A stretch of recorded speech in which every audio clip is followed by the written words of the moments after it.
What does it feel like to get rich by taking over what others walked away from? I've been obsessed with taking over other people's leftovers since I was a kid. When I was young, I wore the old shoes my brother no longer wanted. I finished the snacks my sister refused to eat.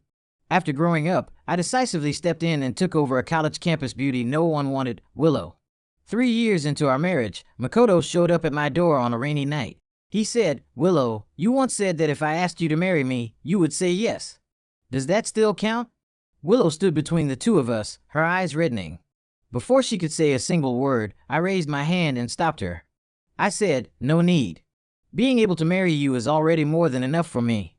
Over these 3 years, I learned the Liu family's business operations, built connections within the Liu family's network, and even my parents willingly handed their company over to me. It just so happened that not long ago, I heard that Willow Liu's younger sister had just been dumped by her boyfriend. So I didn't hesitate. I decisively cleaned myself up and stepped forward to catch her at just the right moment. Chapter 1. People always say, raise sons poor and daughters rich. I felt that truth deep in my bones. For example, my older brother was raised free range, while I was basically raised like livestock. And my younger sister, I don't know about other families, but in ours, she was raised like a princess. That said, among all the wealthy families, ours never really ranked that high, especially after my grandfather passed away. From then on, our family declined fast, the house grew quiet, and the doors that once bustled with visitors were left deserted. My brother had good timing. He was born before Grandpa died, so he still got a limited time experience of being a rich kid.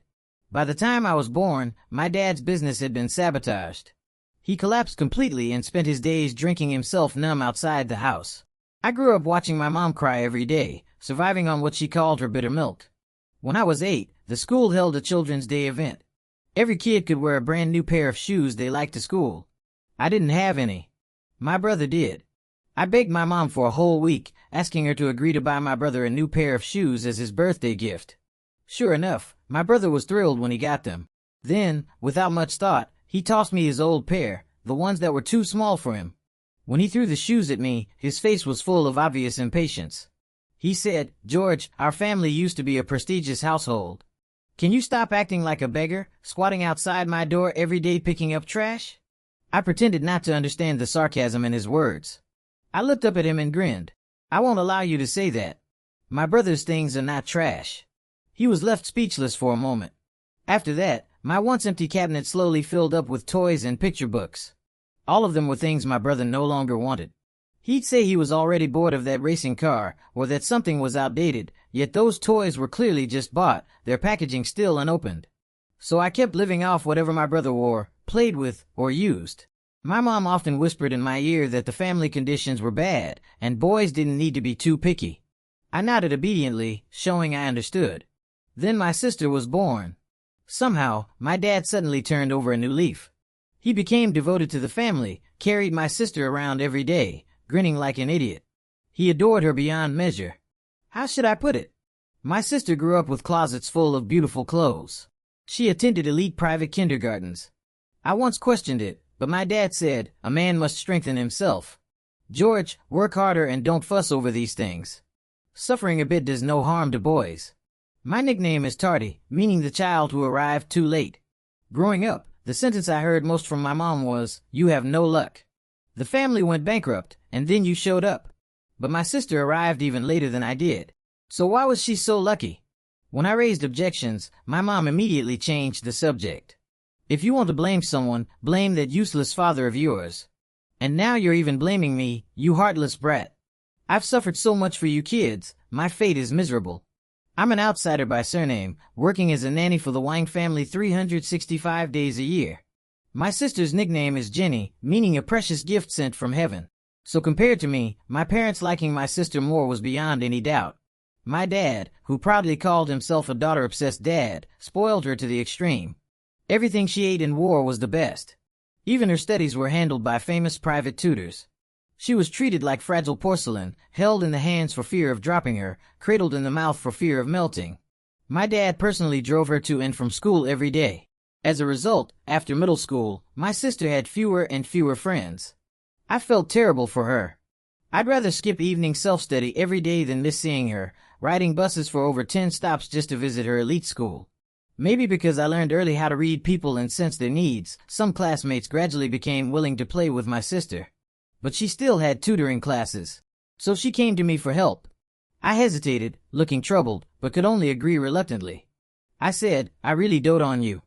I'm helping you because I'm afraid you'll suffer from studying too hard. My sister's eyes filled with tears, her face full of gratitude. I, on the other hand, turned around with her textbooks and went straight to the tutor. I had that top university graduate tutor drill me for an entire semester of senior year math, physics, and chemistry. And just like that, I barely snatched a spot at the very bottom of a key national university. A key university really is something else. The students around you are either insanely rich or possess god-tier brains. I heard from my roommate that the big-chested campus beauty had confessed to Makoto. I immediately went to watch. What I saw was Makoto sneering as he said, "Willow, besides being a little pretty, what else do you have?" He shrugged, lifted his chin, and swept his gaze over us onlookers. Gentlemen present, whoever likes this type, brand new, free of charge. The crowd was too loud. I only caught the word free. I bolted forward, stood between the two of them, struck the standard hand-raising in-class pose, one hand over my chest, the other raised high, and shouted excitedly, "Me! Me! Me!" Chapter 2. This time, picking up something other people didn't want, I scored big. I picked up a person. She was fine, free was enough, nice to look at was enough, usable was enough. After 3 years of marriage with Willow, she was obedient and sensible. On the rare occasions she wasn't, I'd cup her face and retell that story, how I plucked her out of the crowd in one clean move. Every time, she'd puff up in anger and glare at me. She'd snort coldly and say, "That was clearly because you helped me out of an awkward situation. I thanked you," and that's how we gradually started dating. When she said this, the first rays of morning light slipped through the curtains, casting broken shadows across Willow's face. Willow, although often described as all curves and no brains, had exceptionally good looks. Her face was smooth and luminous like jade, her features delicate and refined, and she had a pair of peach blossom eyes that naturally drew people in. Taking her out still gave me face. I thought life would just keep going like this, until a little over a month ago, when a long-dormant contact in Willow's phone sent her a message. Just like now. She was nestled in my arms, her head buried against my chest, acting spoiled, her voice sticky and intimate in a way that wasn't exactly innocent. But the moment a special notification sounded, even while I was kissing her, she'd lose focus to glance at her phone, then immediately pull away, her tone returning to neutral. She said, "Honey, I've got something to take care of. I need to head out for a bit. Didn't you say you had a meeting later? Go on then, don't keep your people waiting." After saying that, she seemed to realize she was acting a little off. Willow stood on her tiptoes and kissed the corner of my mouth. She said, "Aren't we going for Japanese food this afternoon? I need time to get ready too." She blinked and added, "Tonight I'll wear the black stockings you like most." She remembered wrong. I'd asked her yesterday about Japanese food in the afternoon. She never replied, so I didn't bring it up again. And since when did I ever say I liked black stockings?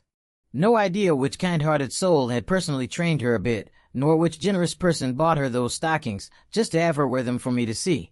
Still, I wrapped my arms around her and said indulgently, "My wife is really wonderful." By a little after 6 in the evening, all my subordinates and colleagues had long since left. I was the only one still waiting for Willow's call. It wasn't that I was the type who could forgive being cheated on. It was just that replacing a woman was too much trouble. Of course, the most important thing was that her parents absolutely adored me now. Her father had promoted me to director at the beginning of the year and handed over the company's core projects for me to manage. Her mother never missed a gathering without showing off her future son-in-law. That wasn't surprising. Willow Lou was the Lou family's only daughter. No wealthy parents would stay calm when they saw a smart, capable son-in-law in that situation. What's more, the Wang family had already fallen from grace. We were entirely dependent on the Lou family for survival. I was useful and easy to control. Cultivating me was essentially an insurance policy for their daughter's future. So I figured that as long as life could go on passably, what I did behind the scenes, seeing a few others, even younger ones, who could really condemn me with a straight face. But Willow's call never came. My phone lit up.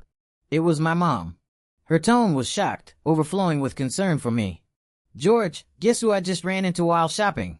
She said it was Willow. And the man next to her, who is he? They were hugging and clinging to each other. With a mother's intuition, I'm telling you, that relationship is definitely not simple. She continued, I'm telling you, a woman like that, you absolutely must. Seeing her ramble on, I cut her off directly. What about the thing I mentioned last time? What did my dad decide? Chapter 3. What I was talking about was handing over the management rights of our own family company to me. No matter how much my father-in-law valued me, it was only incidental. The houses, land, storefronts, shopping centers, trust funds, all of it still had only their daughter's name in the ownership column. To put it bluntly, I was barely any different from a live-in son-in-law. But I never had my eyes on the Liu family's assets in the first place. The pie was too big, my appetite too small. Swallowing it whole would just give me indigestion. All I wanted was to use the Liu family as leverage, to scare the tiger by striking the mountain, and make my useless father understand that it was time for him to step down. My mom clearly hadn't expected me to change topics so abruptly. The line went quiet for a moment. In her mind, a married man who hears that his wife might be cheating on him, yet feels no anger and calmly thinks about business instead, probably wasn't normal. She stammered a bit, then continued, well, your dad thinks that since you're already a senior executive at Liu Group, getting involved in the Wang family's business too might invite gossip. How about letting your sister liaise with Liu Group instead? I knew they'd come up with something like this. So I put on a troubled tone and said, my father-in-law really values me. This time, he only agreed, reluctantly, to let the Wang family get a slice of the pie because of me. Ask my dad to check which other families are participating in this project. I sighed and added, but Dad does have a point. If I do this, people might think I'm using my position to benefit the Wang family. How about we drop it this time? It's only a 4 or 5-fold increase for the Wang family's assets anyway. I doubt Dad would even be impressed. My mom had this one good trait. She was excellent at picking up on keywords. The moment she heard 4 or 5-fold, she got excited, tossed out a quick, I'll discuss it with your dad again, and hung up. After the call ended, my tightly furrowed brow still didn't relax. I leaned back in my chair, tapping my fingers against the desk in no particular rhythm. I liked doing this while thinking. It helped me sort through the cards on the table. My dad was stupid in a very peculiar way. He could trust outsiders with his whole heart, yet remain deeply suspicious of his own family. It seemed that if I wanted to chew through this tough old bone, I'd need to throw on more fuel. And the accelerant? Naturally, that would be Willow. I'd take it as her divorce gift to me. It was nearly 11 at night when Willow finally came home. At the time, I was busy in the kitchen. A single lamp was lit on the coffee table in the living room, just bright enough for Willow to see the gift bag containing the handbag I'd bought for her. When she walked in, I eagerly pulled her over. Almost out of instinct, I tucked her cold hands into my arms. Her voice was a little dry when she spoke, her eyes tangled with guilt and remorse. She said, "It's so late. Why are you still waiting for me?" I drew her into my arms, feeling the chill in her body. Panic flickered in Willow's eyes, but I pretended not to notice. I rubbed her hands gently and said in a warm voice, "You've always had a cold constitution. Staying out this late and not coming back, you must be frozen. I'm making you some black chicken soup to warm you up. Otherwise, you'll definitely catch a cold tomorrow." My tone was indulgent. After speaking, I even pinched her cheek lightly, as if punishing her playfully. By now, Willow's heart should have been in torment. She clenched her fists, clearly weighing her options. But just as she was about to speak, I cut her off. I said, "Next Wednesday is the anniversary of the day we first met. How about we invite both our parents, book a private room, and celebrate properly?" Her mind was already a mess because of that man. There was no way she was really listening to what I was saying, so she naturally agreed to everything. I, on the other hand, quickly got up to take a shower. God knows how hard I'd worked just to come up with a reason to get both families together. I'd even considered celebrating my dog's birthday. But Willow, perhaps trying to cover something up, was drenched in such a strong rose perfume that it nearly knocked me out. Chapter 4. Celebrating the anniversary of the first day we met was honestly ridiculous. My father-in-law and mother-in-law thought I was trying to win Willow back. My parents thought I was using the occasion to build business connections for our family. As for my wife Willow, she was the funniest of all. She genuinely believed I loved her so deeply that even the first day we met deserved a grand celebration. On the way to the restaurant, Willow was clearly distracted. The phone in her hand kept buzzing nonstop. She noticed that I had glanced at it several times, so she proactively switched it to silent mode, yet the screen still lit up from time to time. If I didn't say anything, I would start to look abnormal. So I asked, "What's going on? Something up?" Holding the steering wheel, I smiled and teased her, "You've been checking your phone pretty often lately." Then I added, I saw a post once, when a wife can't put her phone down, that's the beginning of cheating. That line instantly struck a nerve. Willow's body stiffened, and she became visibly tense. Her voice trembled as she hurried to explain, No, husband, it's not that. It's just an old friend. I let out a soft scoff and said, Hey, look at you, why are you so nervous? I was just joking. Then, casually, I continued, but you have been pretty busy lately. Busy enough that last time I went back to celebrate my dad's birthday, you didn't come with me. My parents even thought we were having relationship problems. I've always been like this, put in 1 unit of effort, but talk about it like 10 units of hardship. After all, kids who make a fuss get candy. But in my family, even when I made a fuss, I never got enough, never got full. So I said, Wife, you have to come to this family dinner. You can't do what you did last time, where I prepared a surprise and you left early.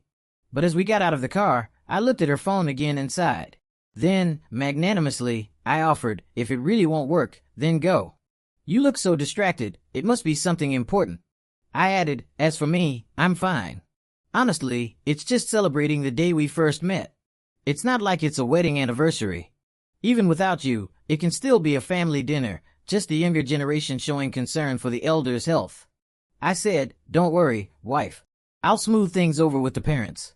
I personally placed the car keys into Willow's palm and watched her drive away in a hurry. I could only hope Makoto wouldn't disappoint me this time.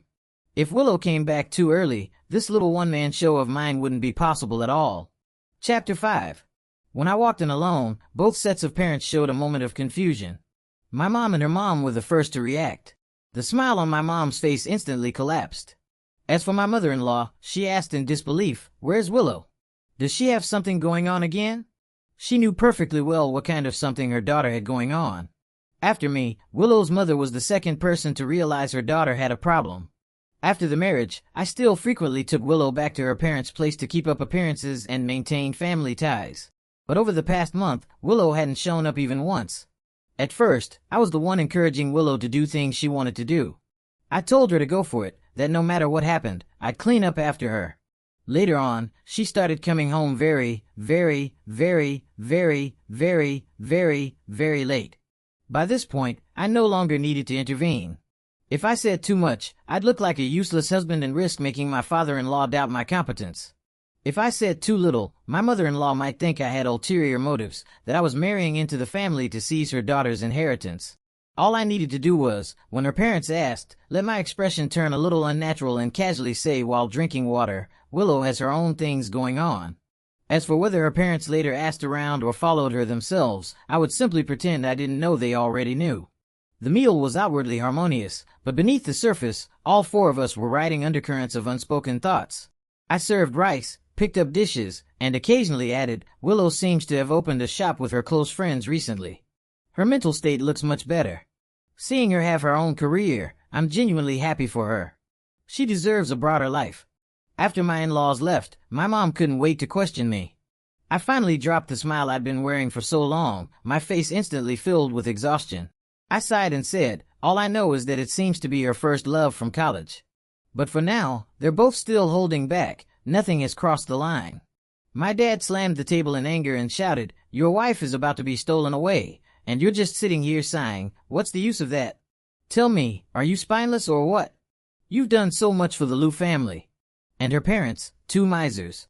They only gave you management authority, didn't let you touch a single cent of real money. They're so guarded, yet they don't stop to think, besides you, who else could possibly handle an empire as big as the Liu family's? The pressure in the room dropped to freezing point. The silence was suffocating. Thinking of my past with Willow, I immediately put on a pained expression, then covered my face awkwardly. I heard my dad ask, do her parents know about this? Whether they knew or not, I nodded. Because that was the question I'd been waiting for. I said, that's exactly why I've been calling to push you so many times. Willow is still hesitating, and her parents feel extremely guilty toward me.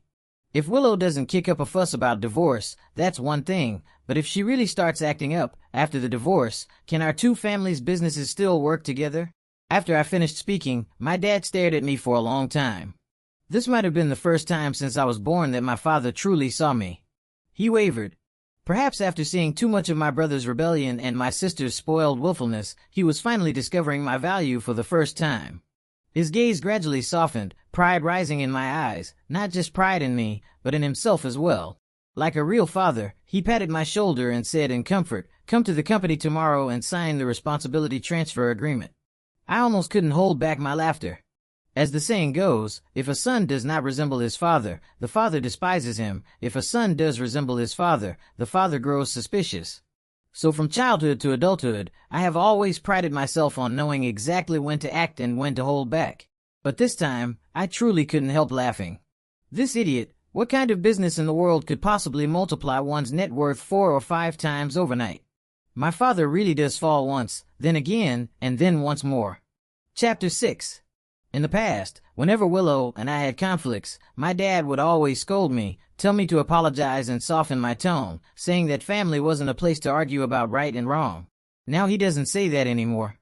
Instead, he smugly revealed things to me in his role as the head of the family.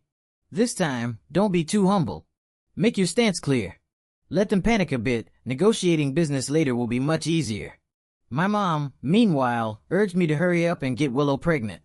I scoffed at all of it. The only moment that really stuck with me was late at night, when I went downstairs for water and ran into my older brother, who had just returned from volunteering in Antarctica. He was still the same as when we were kids, mocking me with casual contempt. "So," he said, "finally got what you wanted?" I'd forgotten how long it had been since I'd spoken so honestly with anyone. Under the moonlit night, washed clean and pale, we stood on the balcony, drinking beer and letting the wind blow past us. We talked about our current lives, our futures, and our childhood. He laughed loudly and said, George, I'm 4 years older than you, but back then you still played me like a fiddle. Where did you even get the money to travel abroad as a kid?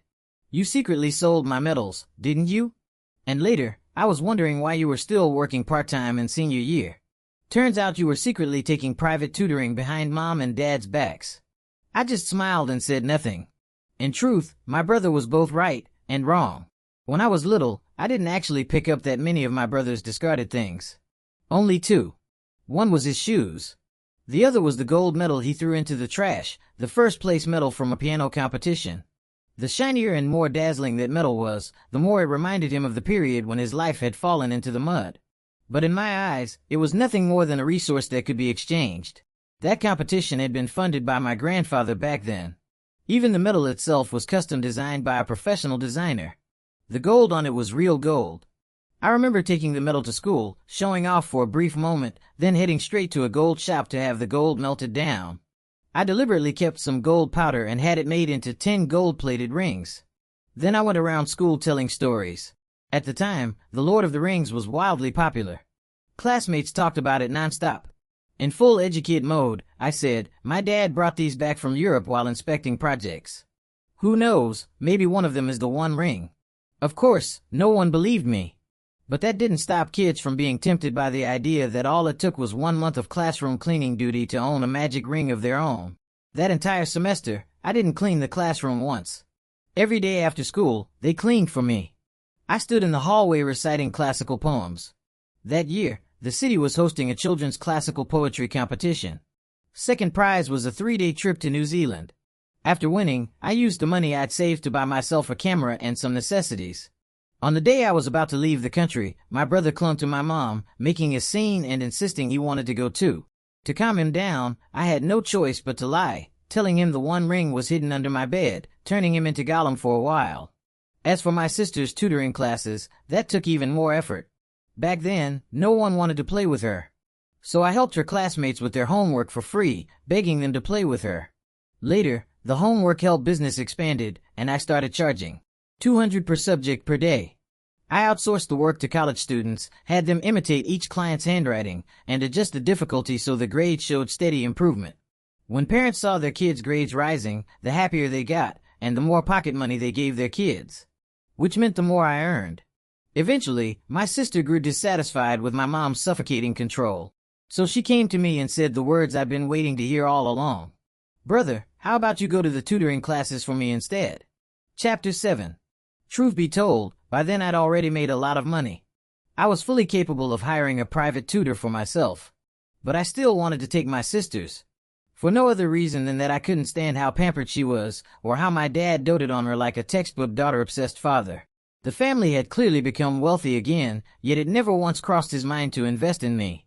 He tried to groom my brother, because he was the eldest son. Unfortunately, my brother had zero interest in inheriting the family business.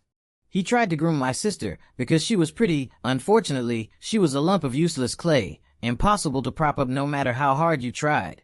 So I was always stuck in this awkward in-between position at home. On the surface, I almost seemed to have it good. I skipped school, got into fights, dated early, dyed my hair. No one ever bothered to scold me. But deep down, I was holding onto a single breath of resentment. Among the 3 siblings, my report card was the only one that truly shone. My thoughts drifted far, far away, until my brother's words pulled me back. He said, "So tell me, who did you inherit that sharp mind from? Our mom's a hopeless romantic, and Dad, don't even get me started. He's clearly the dumbest one in the family, yet insists on pretending he's clever." I turned around and leaned back against the balcony railing, my tone teasing and mocking. "Why are you picking on me? You're not much like Mom or Dad either." My brother nodded thoughtfully. After a long pause, he suddenly said, "Your eyes, they look a lot like Grandpa's." He called my name softly and made me look straight at him. Then he said, "The family business, by logic and by right, should belong to you. Don't carry any burden. Just do your best." No one knew how much torment I'd endured while laying out the chessboard against my own family. Being seen through so suddenly, I nearly fled with my gaze. My pupils stirred with emotions I couldn't quite name or explain. I pretended the wind was too strong and had irritated my eyes, hurriedly changing the subject. "If neither you nor I are like our parents," I said, "then who in this family actually is like them?" Before he could answer, we were interrupted. My sister and my mom's argument drifted over.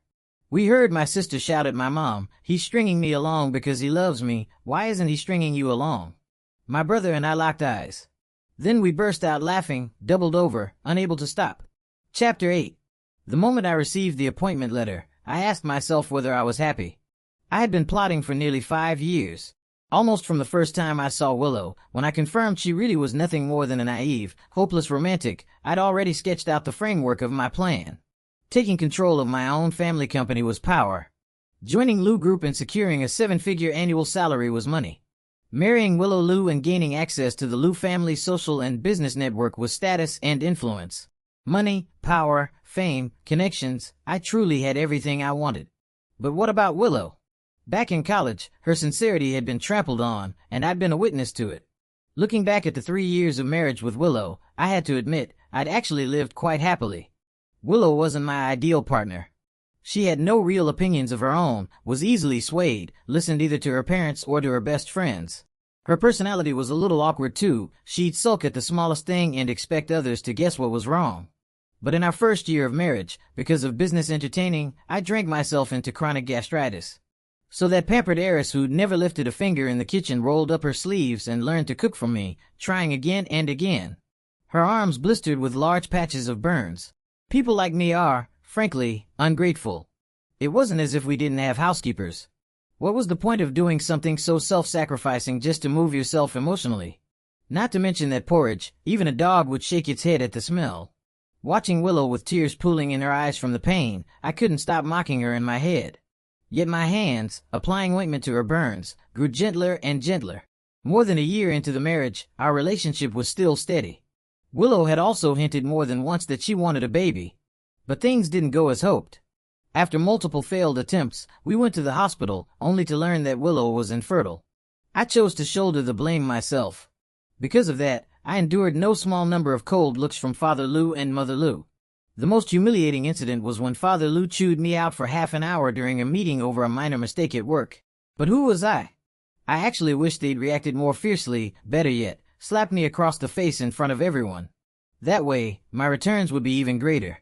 When Willow found out, she had a huge fight with her father. Afterward, her dad took the initiative to mend fences with me, promoted me, and gave me a raise. With a bitter smile, he said that a married daughter was like water poured out. I had to admit, when I heard him say that Willow had never once fought with her family growing up, and that he never expected she'd be willing to sever ties with them because of me, I did feel a brief flicker of emotion. On the drive back to the company, I still hadn't decided what kind of ending Willow and I should have. It wasn't that I'd fallen in love with her. No one falls in love with their own chess piece. From the moment I decided to use Willow as my entry point, that kind of relationship between us was never possible. But I was still human. And humans hesitate. Humans feel guilt. Truthfully, I didn't really care what Willow and Makoto were doing.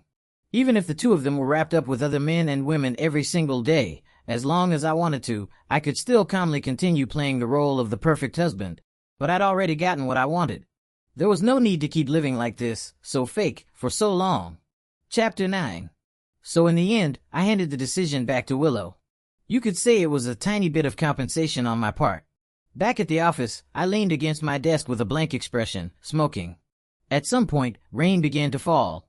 The sky darkened, thunder flashing faintly in the distance. For the first time in all these years, I was alone, and yet my mind held not a single calculation. Strangely calm. So calm it was completely still. By the floor-to-ceiling windows, I quietly admired the rain.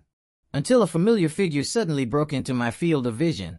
At the door, a rapid series of electronic beeps sounded. As it opened, I saw Willow's face, soaked through with rain. She smiled at me and said, "Hubby, I brought you dinner.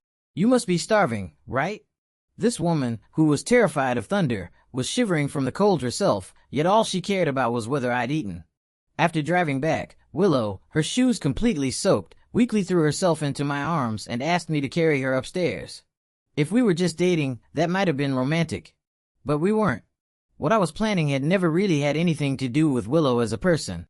Still, holding her like this, I craved her warmth more than ever before. My voice carried no pretense this time, just plain and direct. "What have you been doing lately? I never see you around." Willow paused. She walked inside, took off her shoes.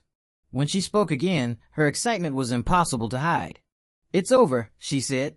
She buried her face in my neck. "Hubby, I'll stay with you all the time from now on. I used to wonder, did I marry you to get back at the guy who rejected me back then? Or was it just gratitude? Or did I actually fall for you?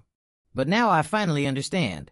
She hooked her arms around my neck, eyes shining like a young girl's. She said, "Hubby, I love you so much. And I admire you too. You always manage to do so easily the things I can never do well. My parents were right. Being able to marry you is the greatest blessing of my life." "Is that so?" I asked, forcing a smile as my face grew paler. Perhaps words weren't enough to express the love overflowing in her heart. She stood on her tiptoes, wanting to kiss me. Just like on our wedding night. She looked up at me, lashes trembling, her eyes full of nervousness and joy. But at the very last second, just before our lips met, the doorbell rang. The tiny bit of hesitation I just released snapped back instantly, leaving nothing behind. Makoto had finally made his move. Standing stubbornly in the wind and rain at my doorstep, he asked just one question. "Willow, when you said that if I asked you to marry me, you'd say yes, does that still count?" The Willow who'd just been lively like a happy kitten now looked as if she'd been soaked in bitter medicine. Even the corners of her mouth tasted sour. Her voice came out hoarse. "Hubby, please listen to my explanation. I didn't tell you because I didn't want you to overthink. Makoto was recently diagnosed with depression. He's tried to jump off a building several times. I went today just to make things clear with him. Please don't think I'm dirty. Please don't abandon me, okay?" By the end, her voice grew softer and softer, her sobs louder and louder. I didn't even know why my own eyes turned red. I hugged her again, wiped the tears from the corners of her eyes, and said, "All right. Cry anymore and you won't be pretty. Besides, I only got to marry you because I picked up what someone else left behind in the first place. Didn't you always want to marry him? I can't exactly stop you from running toward someone better, can I?" As I spoke, Willow shook her head over and over again. Until Makoto, standing at the door, finally turned and walked away. Chapter 10. If we're talking about Willow's greatest strength, it's probably that she's kind to the point of being almost saintly. She stood up, looked at me, then looked toward the now empty corridor where Makoto was nowhere to be seen. I encouraged her one last time. "Go." She finally made up her mind and nodded. "Then, hubby, I'll go check on him. Just in case something really happens. Once the police arrive, I'll come back right away." I smiled at her. I said, "No need. Being able to marry you was already more than enough for me." Her steps paused abruptly after hearing that. She didn't understand why I would say something so oddly out of place, but saving someone was more urgent, so she still left. That line was abrupt. Because the moment Makoto appeared earlier, I suddenly realized that if I hadn't interfered back then, maybe those two would already be living happily together. After marrying Willow, I'd looked into Makoto's situation. Back then, he really was proud. He looked down on someone like Willow, a pampered rich girl raised in comfort. After all, he was a top student from University A, convinced he would build a great career of his own. After rejecting Willow, Makoto quickly got together with his poor junior. Unfortunately, he was terrible at judging people. After graduation, both his career and love life collapsed, and he took a massive fall because of that junior. He was different from me. He wasn't actually that profit-driven. When he looked for a girlfriend, he wanted a comrade, someone to struggle forward with together. As for me, I'd known since childhood that when you don't yet have the qualifications to possess good things, you should use the resources around you and turn trash into treasure. Truthfully, I didn't dislike Makoto. I even admired him a little. When I first heard that he'd put his girlfriend's name on the property deed before marriage and later got cheated out of $300,000 in bride price, I secretly cursed him as stupid as a pig. But thinking about it carefully, I probably had no right to say that. At least he dared to go all in. While I used my family, then used the people who loved me. What kind of decent person did that make me? I packed my bags and moved out of the home I shared with Willow, then had a lawyer draft a divorce agreement. At first, Willow came looking for me several times. All I could do was repeatedly mention her infidelity during the marriage, saying one thing while meaning another. Watching Willow suffer felt like dull knives cutting into my flesh. The only way I could cope was by numbing myself with work. 3 years. 5 years. I watched my company rise, until it stood even taller than the Liu family's landmark building.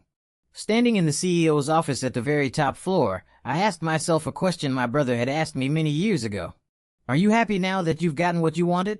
Of course I am. These days, who doesn't call me President Wang when they see me? I have money and power. I no longer need to pick up what others have used and discarded. Even my nighttime indulgences, I drive luxury cars to loiter outside university gates, picking out fresh faces. And yet, occasionally, a woman's image would blur through my mind, her features unclear, flashing past too quickly to grasp. Once, at a banquet, I ran into Willow's father. There was no avoiding it. I'd imagined countless ways he might start the conversation, but to my surprise, he merely raised a glass to me and, like an old friend, casually mentioned that he actually had another illegitimate daughter. Very capable. 35 years old. Still single. A flicker of awkwardness crossed my face, then vanished amid the clinking glasses and polite laughter. I smiled and said, "No thanks. I don't have the heart for that anymore." After the toast, I slipped away to the back garden. The moon was perfectly round tonight. See, Willow, this is the adult world. Adults always put their own interests first. Who would ever be like you? So don't be foolish. Don't wait for me.